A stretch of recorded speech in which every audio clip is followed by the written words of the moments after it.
In a quiet village surrounded by green hills and singing birds, a baby girl was born on a cool, peaceful morning. Her name was Neca, meaning Mother is Supreme, a name her mother had chosen even before seeing her baby's face. But fate had written a painful story for little Neca, one that began with heartbreak. Her mother, Adaora, was known across the village as a kind and cheerful woman. She had waited for years to have a child, and when Neca finally came into her arms, her heart was full of joy. But life, as they say, is full of unexpected turns. After hours of struggling to bring her child into the world, Adaora held her baby for the first and last time. Her strength was gone. She whispered a silent prayer, kissed Neca's tiny forehead, and drifted away, leaving the world behind. The village was covered in deep sorrow. Women gathered around the small mud house, crying and comforting Neca's father, Obi. The sound of a newborn's cry filled the room, mixing with the silence that comes when someone you love is gone forever.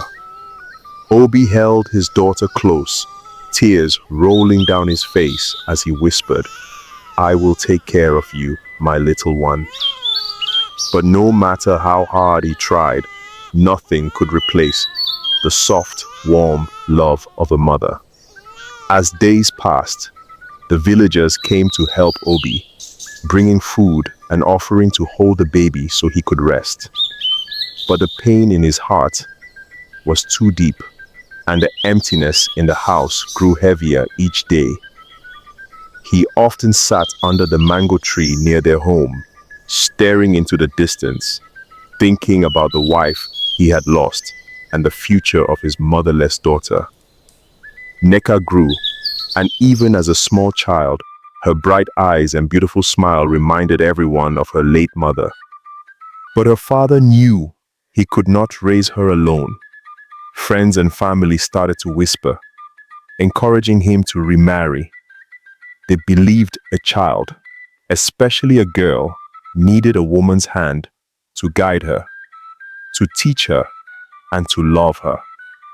And so, after much thinking, Obi decided to take another wife, hoping it would give Neca the motherly love she deserved. But life had another plan.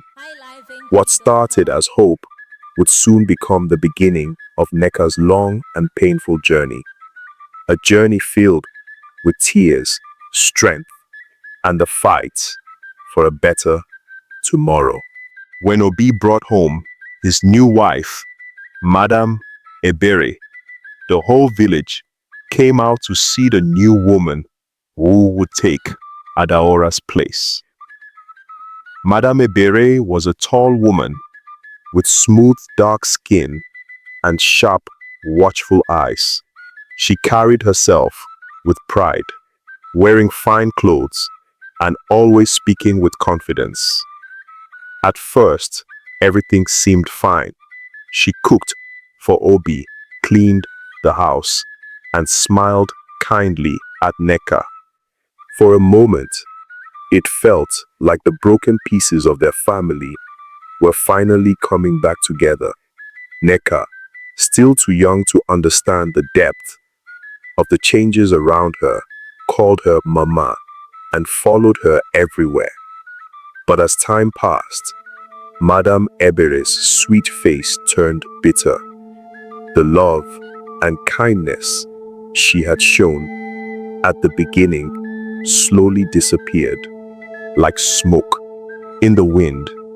Neca began to notice the coldness in her voice, the sharpness in her eyes, and the heavy sighs whenever Neca came too close. Then, Ebere had a daughter of her own. She named her Amara. From the moment Amara was born, Neca's life changed forever. Amara became the golden child, The lights of Ebere's world. New clothes, shiny shoes, fine toys. Everything good went to Amara. And Nneka, she became invisible. Whenever visitors came to the house, Madame Ebere would show off Amara, dressing her in bright colors, brushing her hair until it shined, and speaking of her future as if she were a princess.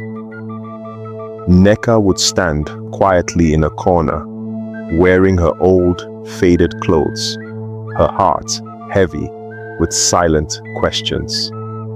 "Why does Mama treat me like this?" she often asked herself. But no one had the answer. The worst part was not the clothes or the food.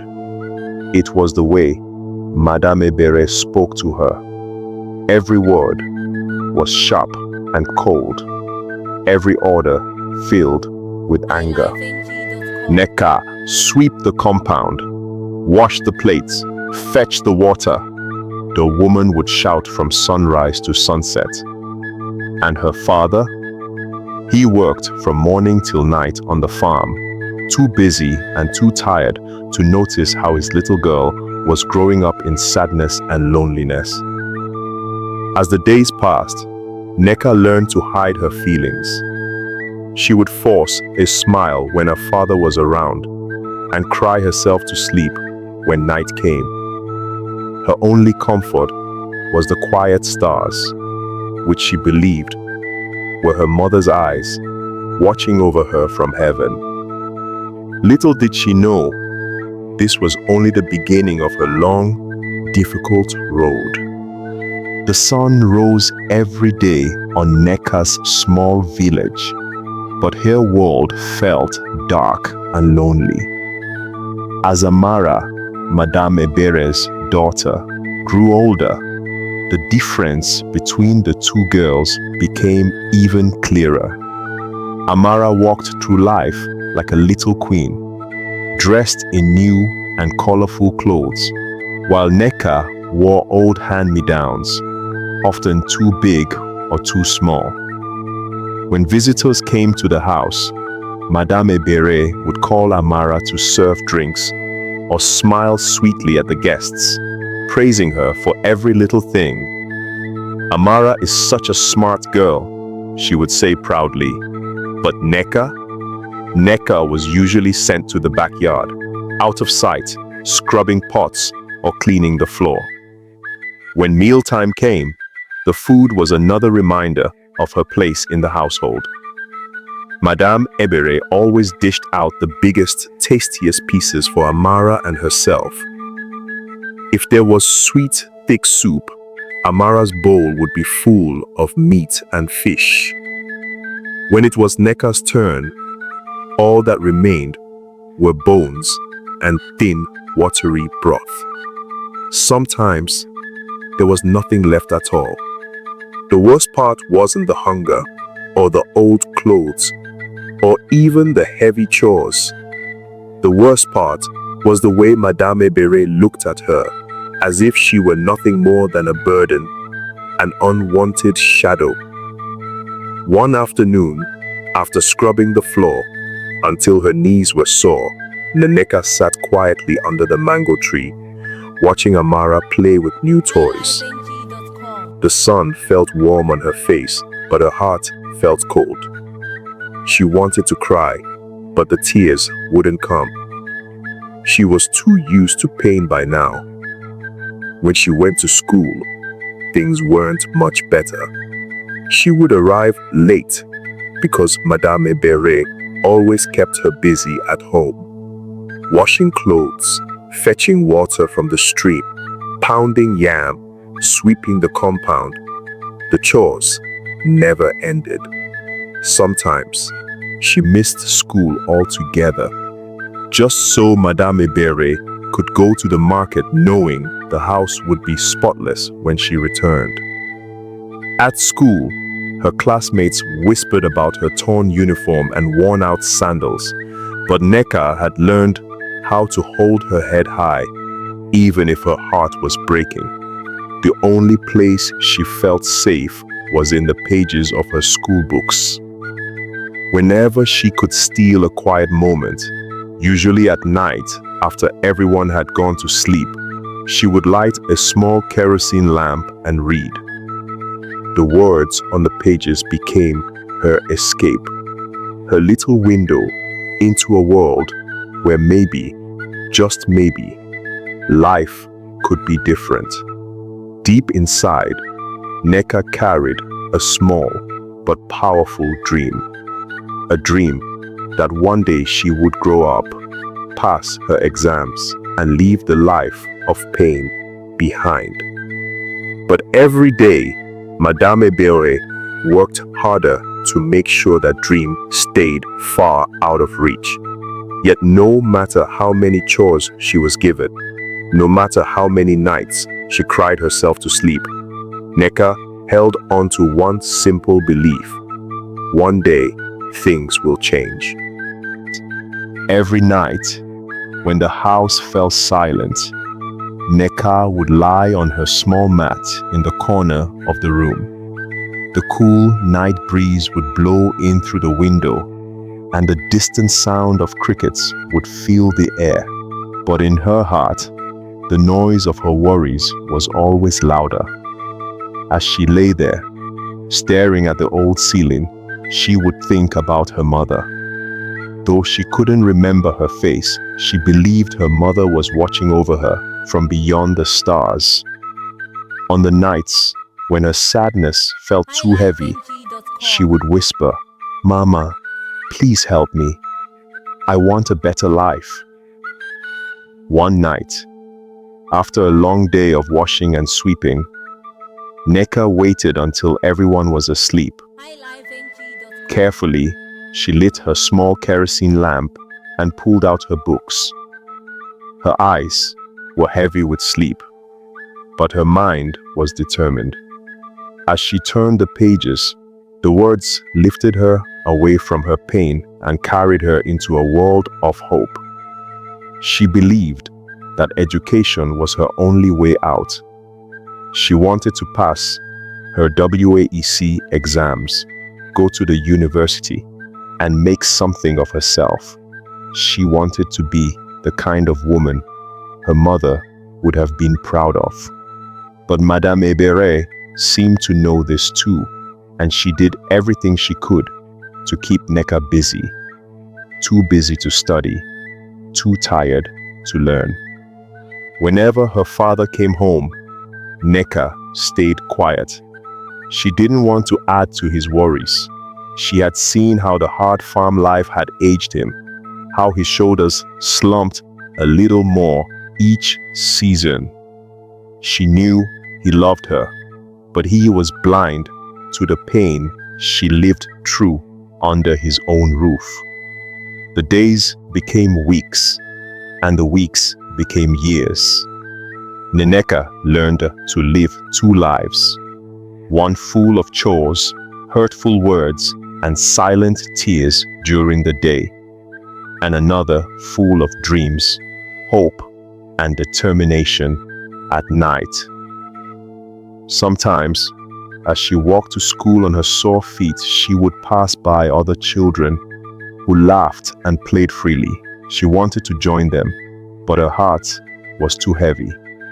She would look at the big, beautiful houses in the village and whisper to herself, "One day, I will live in a house like that. One day, I will wear nice clothes. One day, I will be happy." And so, her silent promise became her fuel. No matter how hard the world tried to break her, Neca's dream stayed alive, quietly burning like a candle in the dark. One hot afternoon, Neca came home from school, her uniform soaked with sweat and her shoes worn thin. Before she could even place her books on the wooden table, Madame Ebere's voice came crashing through the house like thunder. "Neca, where have you been? Go fetch water from the stream and scrub the pots. They've been waiting since morning." Her heart sank. she was too tired to fight back, so she picked up the buckets and walked toward the stream. On her way, she passed groups of children laughing and playing under the trees, their lives simple and free. But for Neca, there was no childhood, only work. When she reached the stream, she sat on a rock, watching the water flow gently over the smooth stones. The sun's reflection danced on the water, but her mind was far away. That day, the burden felt heavier than ever before. She dipped her feet into the cool water and looked at her own reflection, her eyes swollen from too many tears. "How long will I live like this?" she whispered to herself. That evening, after finishing her chores, Neca sat outside the house, staring at the moon. For the first time, her dream of one day felt too far away. She couldn't carry the pain any longer. She couldn't live another day in the shadow of her stepmother's cruelty. So, when the house grew quiet and the village slept under the blanket of stars, Nneka packed the little she had: a torn dress, a notebook, and her mother's old wrapper. With careful steps, she walked past the sleeping forms of her family, her heart pounding in her chest. Tears filled her eyes, but her feet kept moving. By the time the first rooster crowed, Neca had left the only home she had ever known. She didn't know where the road would lead or what dangers waited ahead. All she knew was that anything, even the unknown, was better than the life she had left behind. She walked toward the city, guided only by hope and the promise of freedom. When Neca arrived at the edge of the city, the sun was beginning to set, painting the sky with shades of orange and purple. The buildings stood tall and proud, unlike the small mud houses in her village. Cars honked, people rushed past, and the streets buzzed with life. But for Neca, the city felt cold and unfamiliar, like a world that did not know she existed. She wandered the streets with no plan, no family, and nowhere to go. Her feet were sore, her stomach empty, but her heart still whispered, "Don't give up." Nightfall came quickly, and the city changed. The bright streets grew dark, and the kind faces disappeared into their homes, locking their doors. Nneka was alone. She walked until she found an old, half-built house. The walls were bare, and the floors were covered with dirt and broken bricks. But to Neca, it was a palace. It was dry, quiet, and safe from the cold night wind. She curled herself into a corner, using her mother's old wrapper as a blanket. As she closed her eyes, the noises of the city echoed around her. Dogs barking, engines rumbling, and people shouting in the distance. But the greatest sound was the one inside her heart: fear. That night, she barely slept. Her mind was full of questions. What will I eat tomorrow? Where will I go? What if someone finds me? But she reminded herself that her old life was behind her now, and no matter how hard things became, she would rather be alone and hungry than return to Madame Ebere's house. Morning came, and so began Nneka's new life, the life of a street girl. She spent her days wandering the local market, offering to help traders carry heavy baskets to their cars in exchange for a few naira or a piece of bread. Some people were kind, some treated her like trash, but every little coin meant one more day of survival. It wasn't long before danger knocked on her door. One evening, as she rested in the half-completed building, a group of young men spotted her. They offered her food, but their smiles were full of lies. Neca's heart raced. When one of them tried to pull her close, her instincts screamed. She ran with all her strength, disappearing into the dark streets. That night, her tears flowed freely. She realized the city was not the safe haven she had hoped for. It was a place where dreams were either made or broken. But even as fear gripped her, a tiny part of her spirit stayed alive, whispering, "Hold on, Neca. Just hold on." And so she did. As the days passed, Neca learned to survive. She memorized the faces of kind traders and the corners of the market where she could rest without trouble. One woman in particular caught her eye, Mrs. Okoro. Mrs. Okoro was a middle-aged woman who sold vegetables.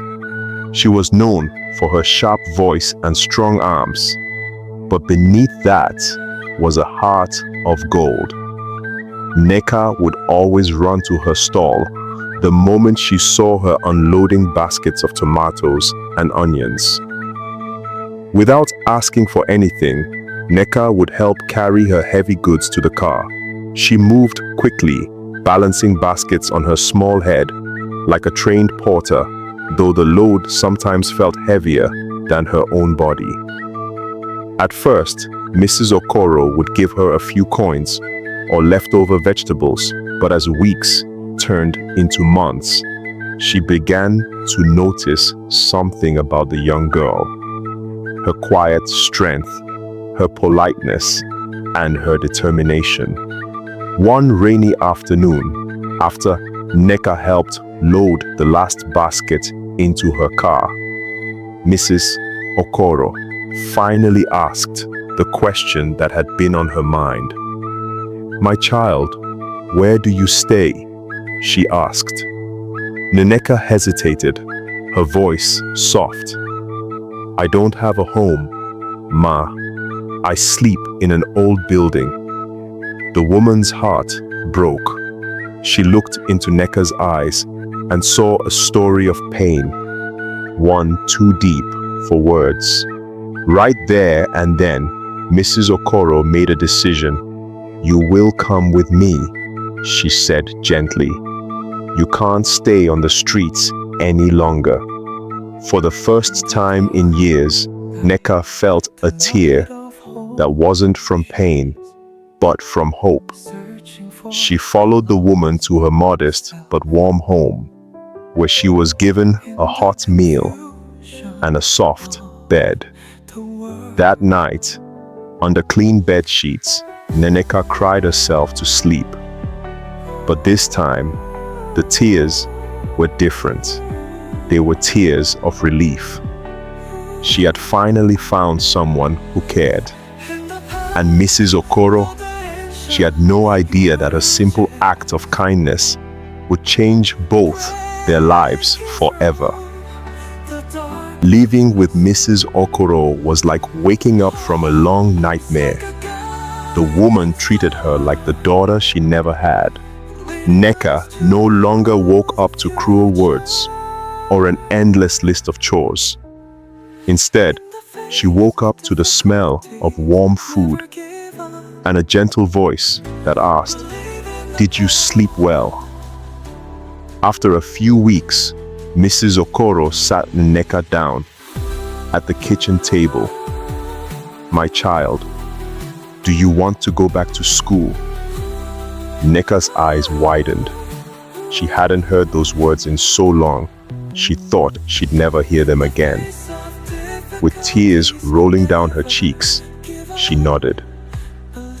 The very next day, Mrs. Okoro enrolled her in school and registered her for her WOC AEC exams. Nneka studied harder than ever, staying up late into the night, reading by lamplight, just like she used to do back in the village. But this time, the difference was clear. She had someone cheering for her. She passed her exams with flying colors. Mrs. Okoro danced with joy the day the results were announced. "I knew you had greatness in you," she said, hugging Nneka tightly, and the world had more in store for her.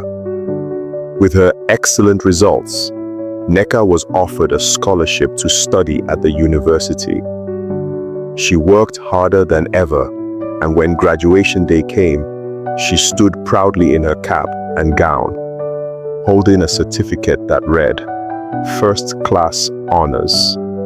From a motherless child, to a housemaid in her own home, to a street girl, and now a university graduate, Nneka had defied every odd.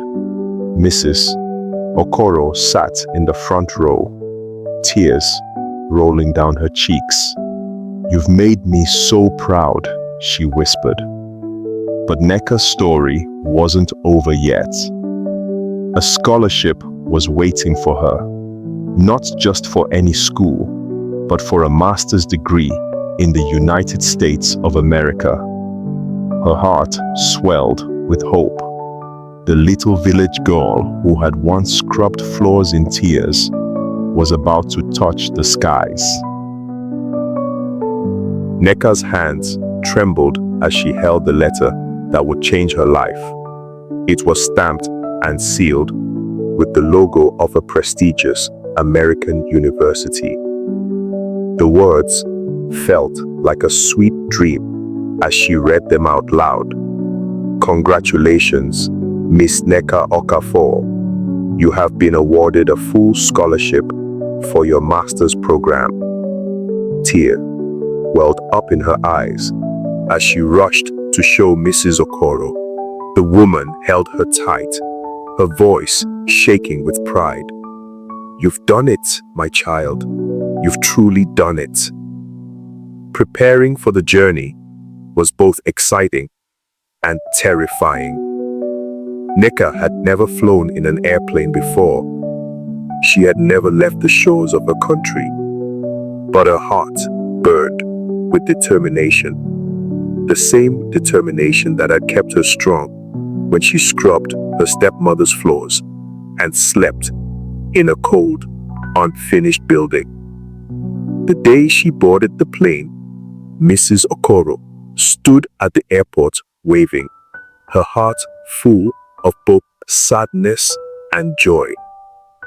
"Go and make the world see the greatness I've always seen in you," she whispered as Neca disappeared through the airport gates.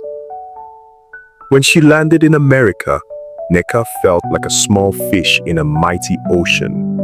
The streets were wider, the buildings taller, and the people moved with purpose. The cold wind bit at her skin during her first winter, but her spirit stayed warm. She studied harder than ever. Her nights were spent inside libraries, buried in books, determined to honor the chance she had been given. And when graduation day arrived, Neca walked across the stage in her graduation gown, clutching her master's degree. She had done it. The little girl from the village had walked through fire and came out shining brighter than ever. But as the cheers of her classmates echoed around her, her heart quietly whispered, "This is only the beginning." When Neca returned to Nigeria, her future was brighter than she could have ever imagined. With her master's degree and international experience, companies lined up to offer her jobs. But one particular organization stood out. It was a well-known, highly respected company with a reputation for changing lives. Nneka felt at home in the modern glass building.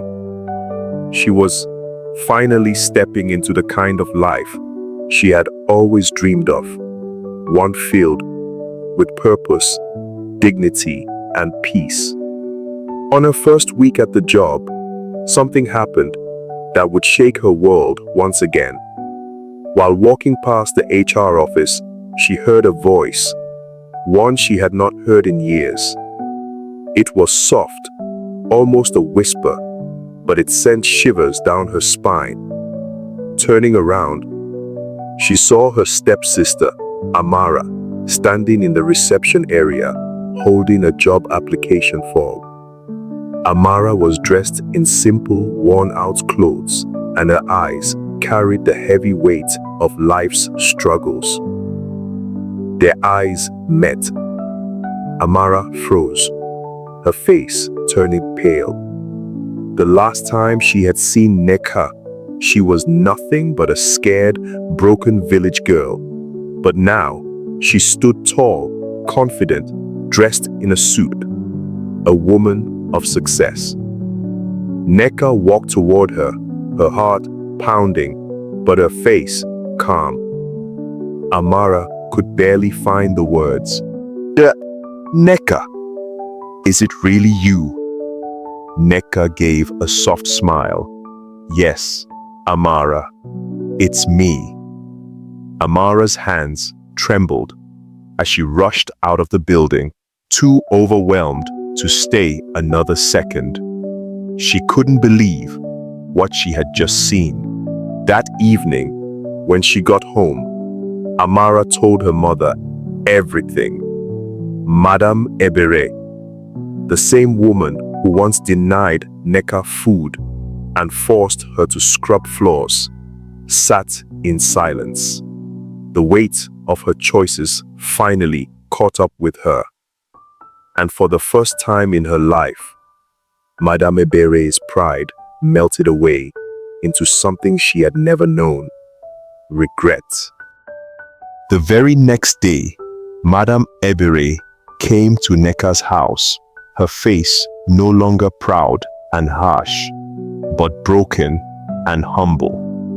Years of bitterness and wickedness had aged her, but now she stood at the door, a mother seeking mercy.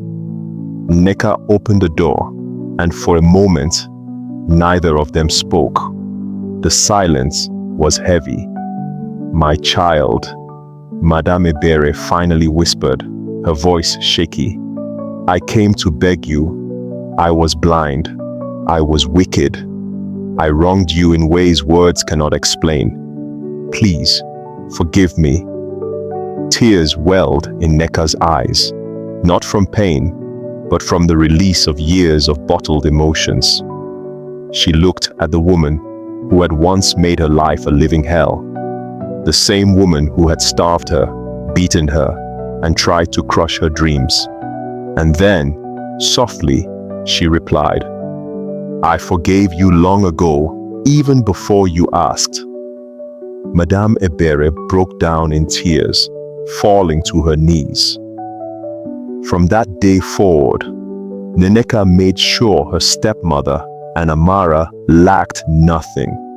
She gave them food, clothing, and even paid for Amara to return to school.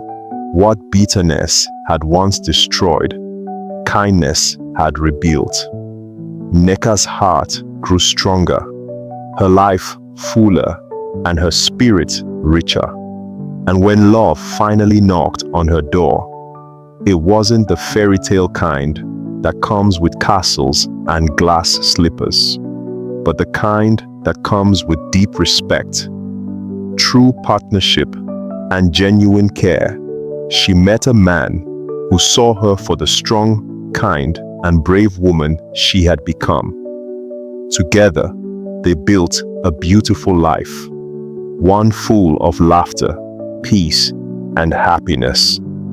And as Neca stood by her window on a warm evening, watching the sun set over the city, she thought about her journey, from a broken village girl to a woman who turned pain into power.